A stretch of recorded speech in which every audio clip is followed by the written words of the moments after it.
First, some good news. The federal deficit has fallen by more than 50% in recent years. America's improved finances allow for a renewed focus on domestic needs that have gone unmet in recent years, according to President Obama. Middle-class economics means helping working families feel more secure in a world of constant change.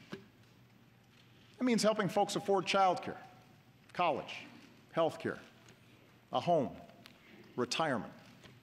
And my budget will address each of these issues, lowering the taxes of working families and putting thousands of dollars back into their pockets each year.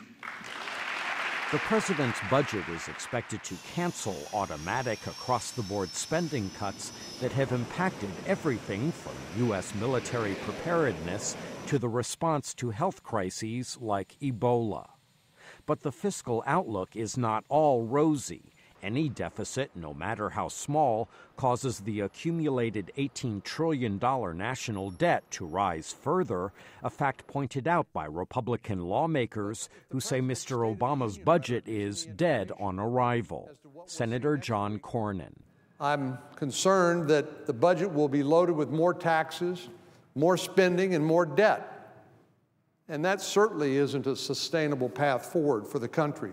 We're still spending money we don't have. Congressional committees will craft spending proposals that reflect Republican priorities, constraining domestic spending while providing tax incentives to further spur economic activity.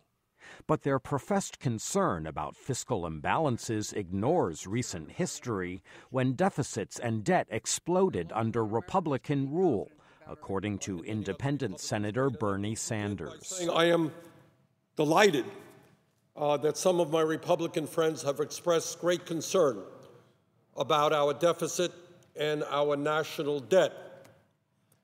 I would ask them where they were several years ago when we went to war in Iraq and forgot to pay for that war. The U.S. Constitution gives Congress the power of the purse to pass laws on taxes and spending.